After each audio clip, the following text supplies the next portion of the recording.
Instructions. You are going to hear a number of different recordings, and you will have to answer the questions on what you hear. There will be time for you to read the instructions and questions, and you will have a chance to check your work. All the recordings will be played once only. The test is in 4 sections. At the end of the real test, you will be given 10 minutes to transfer your answers to the answer sheet. Now, turn to Section 1. Section 1. First, you have some time to look at questions 1 through 5.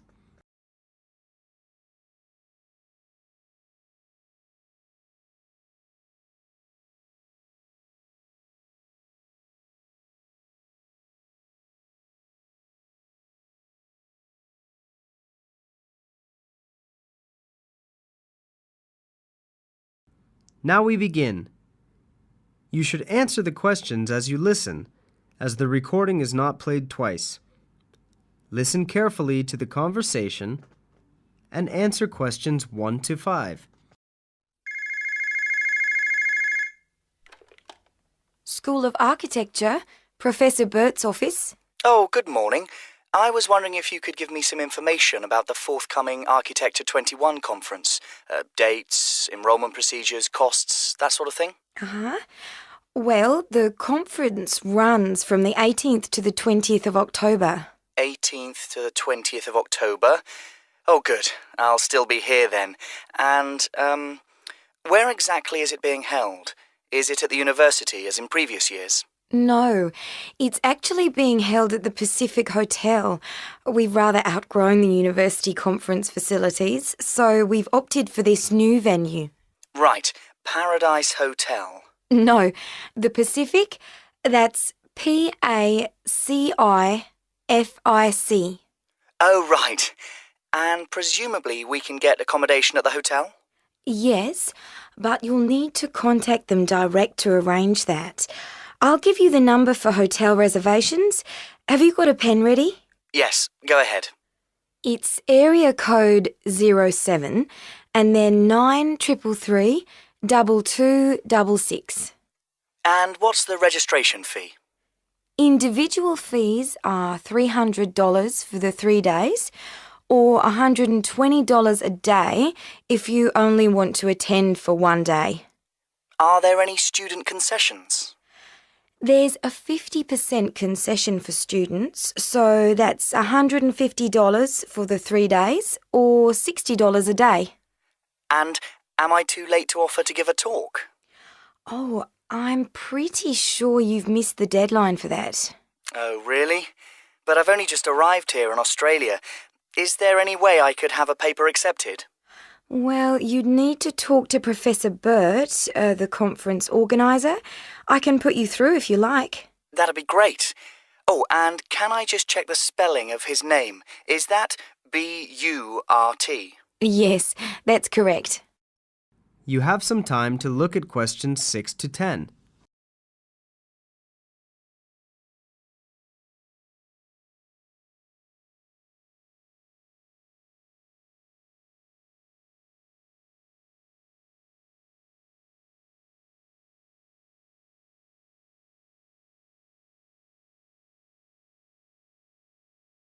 Now listen carefully and answer questions 6 to 10.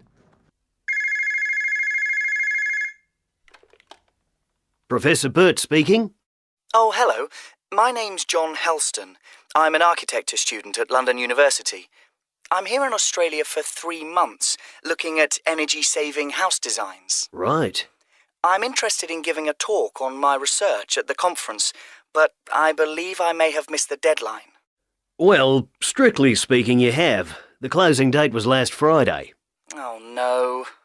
But we may be able to include your paper if it fits into our program. But you'll have to be quick. OK. What do I need to do? Send me a summary of your talk. And make sure you include an interesting title for the talk. Something to attract people's attention. OK. Interesting title. Right. I'm looking at ways of designing buildings for tropical climates that don't rely on the need to include air conditioning, so I'm sure I can come up with something. Yes, quite. But remember, the outline should be no more than 300 words. Right. I'll try to keep it down to 300 words, but would 400 be okay? No, not really, because we have to print it in the proceedings and we just don't have the space. Sure, I understand. And also, can you send me a short CV, the usual stuff, name, age, qualifications, that sort of thing? Right. Okay. Short CV. Actually, you can email it to me. That'd be quicker. Sure. What's your email address? Well, the best thing would be to send it to the conference administrative officer at info, that's INFO, at uniconf.edu.au. Right. I'll do that straight away. That is the end of Section 1. You will now have half a minute to check your answers.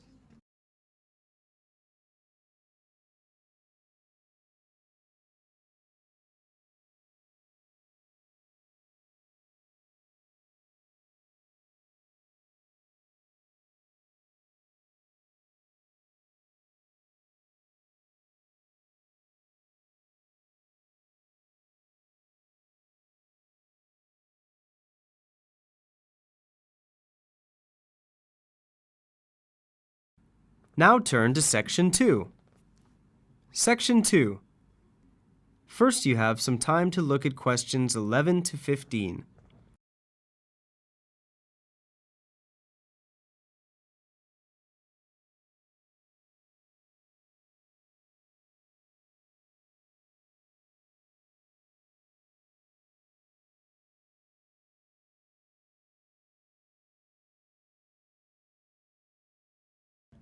Now listen carefully to the short introductory talk and answer questions 11 to 15. Good afternoon, everyone, and welcome to Apsley House. My name's Henry James, and I'm the proprietor of this, I must say, wonderful old house. My staff and I will do all that we can to ensure that your stay here at Apsley House is both informative and relaxing. If you look at the schedule I've prepared, you will see that we have planned a number of different activities for you. But what I'd like to do today is to introduce the house to you. So let's first deal with the history of the house. Apsley House is known as one of the finest houses in England. It was originally designed and constructed by the Scottish-born architect Robert Adam between the years 1771 and 1778, and from day one was the office of the Duke of Wellington. Back then it was a private house, but in 1987 it opened to the public for the first time. The Duke of Wellington was an avid collector of art, and if you look to the room to your left, can everyone see that all right? Yes? Good. You will see a rather large art gallery. The viewing gallery is 90 feet long and houses a wide range of art from all over Europe. Until recently, the gallery was closed to the public, but I'm pleased to say that it is now open and you are free to visit anytime you wish. If you take a look at the schedule, you will see that I'll be talking to you about the gallery tomorrow after breakfast, so if you're interested in art, please be here by 9 o'clock for the talk. You now have some time to look at questions 16 to 20.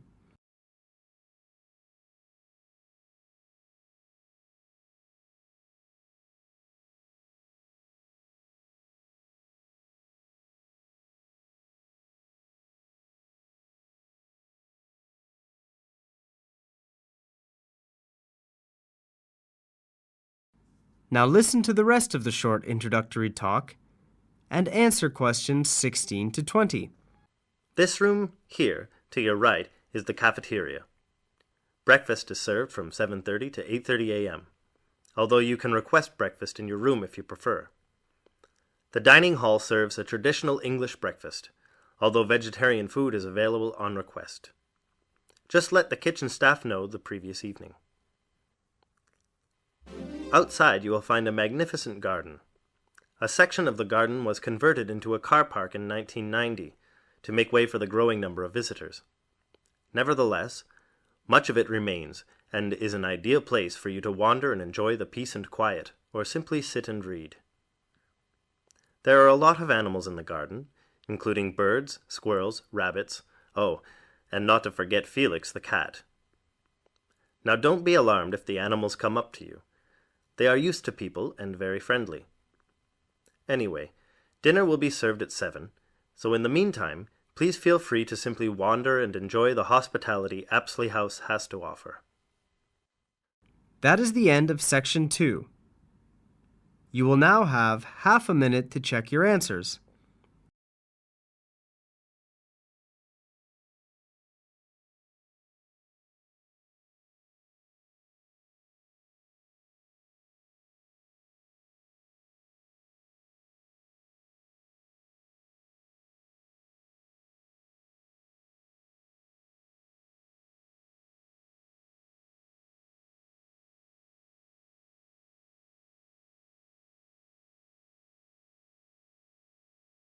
Section 3. You will hear two students, Anna and Chris, talking about postgraduate courses in music. First, you have some time to look at questions 21 to 25.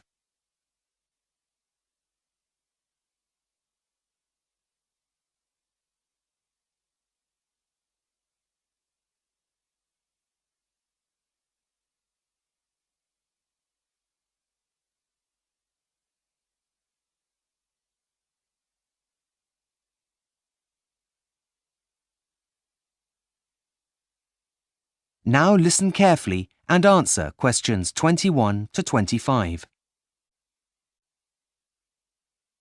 Hi, Chris. What are you doing here? I thought you were supposed to be revising for your finals in the library. Yeah, well, I decided it was time for a break. I really wasn't being very productive, so thought I'd come and have a coffee and some fresh air to see if that'd help. What are you doing with all those prospectuses? Well, I'm trying to decide which university to apply to for my MA in music. The choice is really overwhelming. Well, that certainly is a big pile of prospectuses.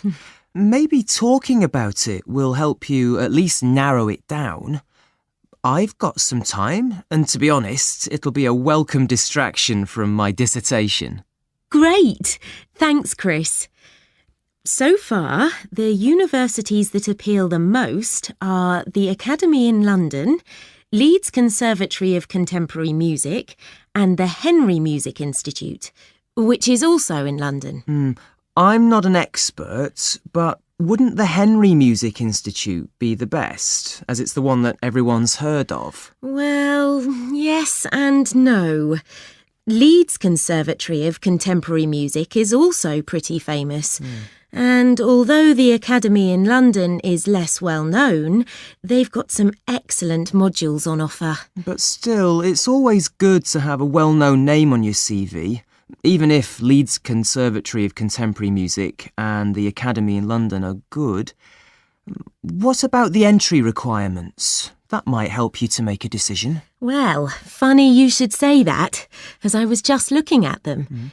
The Academy in London requires an audition, as does the Henry Music Institute. Leeds Conservatory of Contemporary Music doesn't? No, they want candidates to compose a piece of music instead, before attending an interview. Don't the others require you to do that? Compose, that is. No, the others ask you to write an assignment, stating why you want to join the course first of all. But if I pass that stage, then I'll also have to attend a face-to-face interview, like the other two places, with the head of school. Assuming that goes okay, then I'll be accepted onto the course. Right. Sounds tough. I know, but I suppose it's for a master's degree, so I wasn't expecting it to be easy. What about the fees? Are they all the same? Well, surprisingly, the fee structures are very different. Why's that? I really don't know.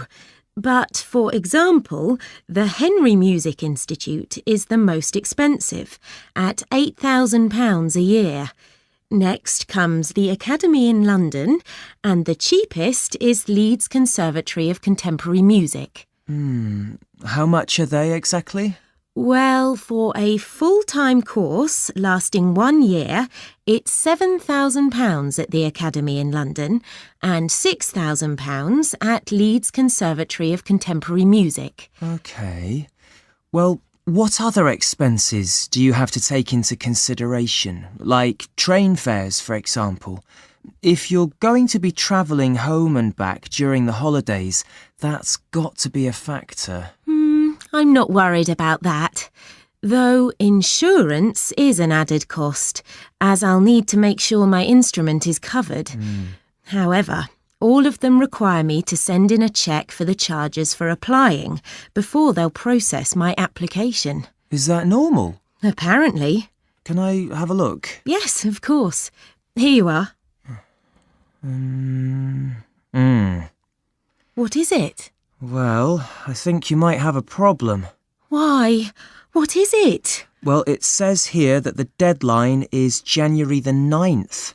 That's next week. Where? Let me see. Oh, you're right. Which prospectus is this? The Henry Music Institute. Oh, no. What am I going to do? Make your decision now? Is the closing date the same for all of them? Let's check. Look here. Leeds Conservatory of Contemporary Music is on the 19th, but the Academy in London isn't until the 30th of this month. OK, I'd better hurry up and make a decision. Before you hear the rest of the conversation, you have some time to look at questions 26 to 30.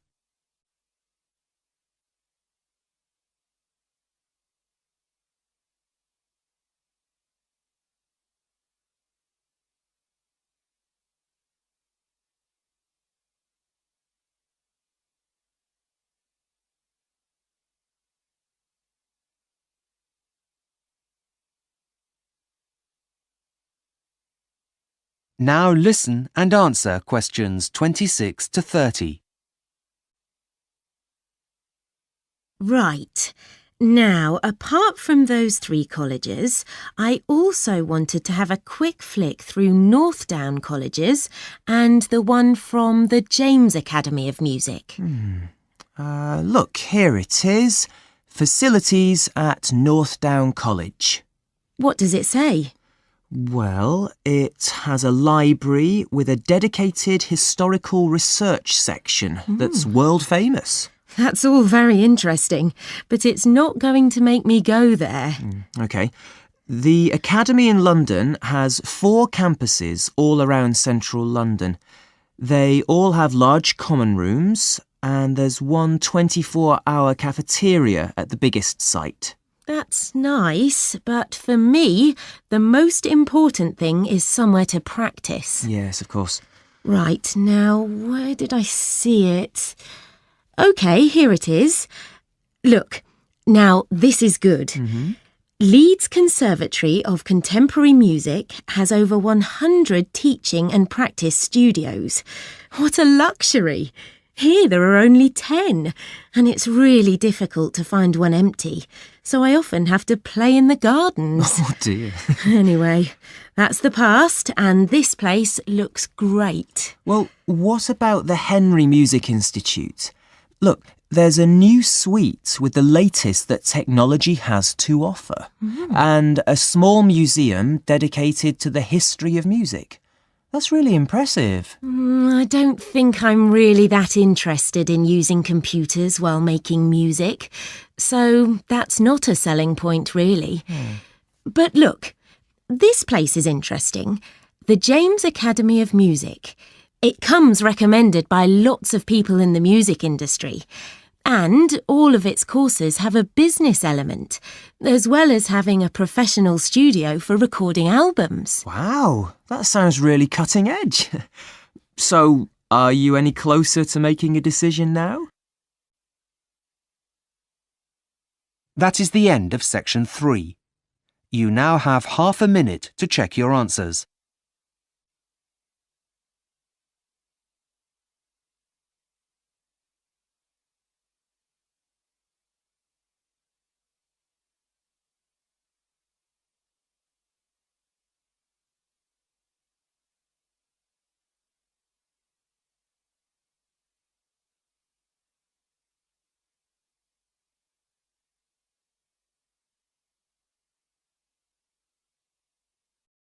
Section 4.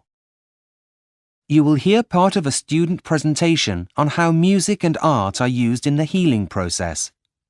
First, you have some time to look at questions 31 to 40.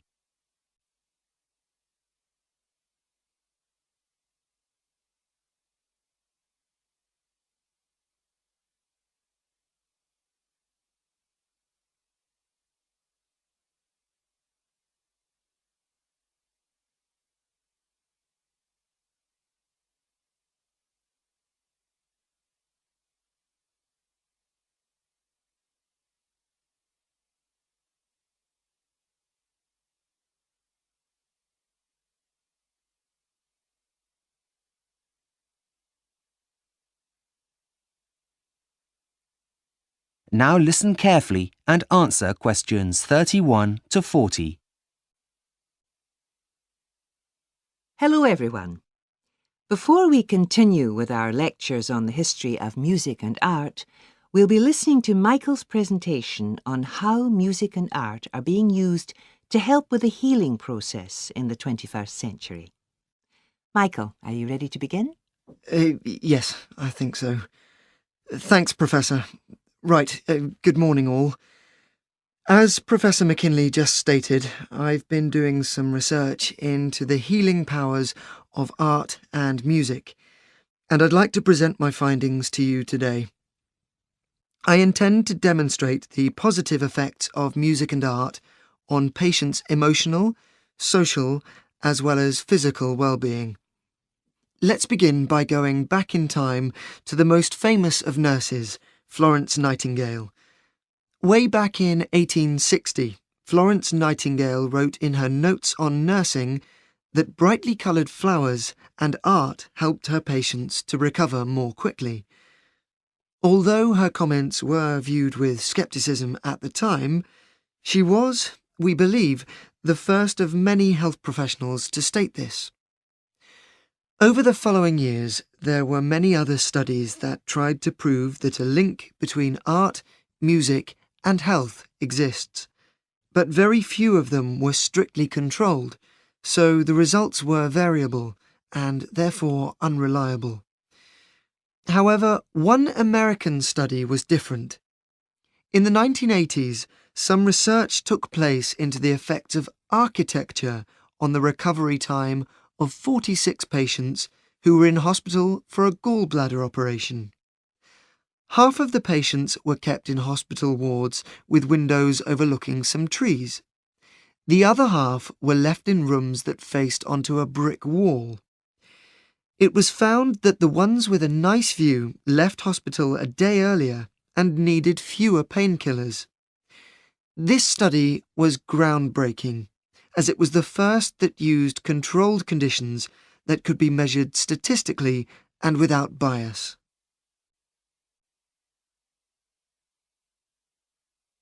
Now I'd like to bring you up to date and take a closer comparative look at 3 research projects on 3 very different types of patient. The first monitored the health of unborn babies. In the study, which took place at a hospital in London, babies were played live music and their heart rates were monitored. A healthy baby's heart would beat around 110 to 160 times a minute, but researchers found that their heart rate increased by up to 15 beats a minute on average without the mother's pulse changing. This is a good sign that the baby is healthy. In addition, the mothers that took part in the survey also said they felt more relaxed. Another study looked at cancer patients who were visiting as day patients to receive their chemotherapy treatments. They were treated in a room that had artistic pictures hanging on the wall. The pictures were changed each week so that the patients would not have to look at the same ones week after week. When questioned afterwards, patients said that they felt less pain because the images helped take their mind off the treatment they were receiving. They also noted general improvements in their well-being. Finally, the last study analysed the treatment of a group of elderly patients who were in hospital to have a hip replacement operation, and so they needed to stay for around 10 to 14 days. The researchers played them 30-minute tracks of soothing classical music, but not every day, and then monitored their progress using a questionnaire. When asked to rate how they felt both with and without music, the patients consistently stated that they felt less anxious on the days when they had the music playing. There was a second, unexpected but completely understandable result from the research. The staff liked the music so much that they said they too felt happier and that they would be less likely to leave the hospital for a job elsewhere if it were to continue. Now that has to be a good thing, which will also have a positive effect on the quality of the treatment patients receive. In conclusion, I'd like to bring to your... That is the end of section 4. You now have half a minute to check your answers.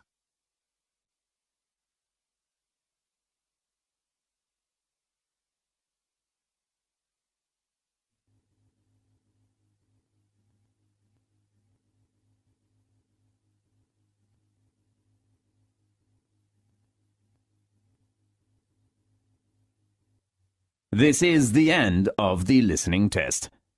You now have 10 minutes to transfer your answers to the listening answer sheet.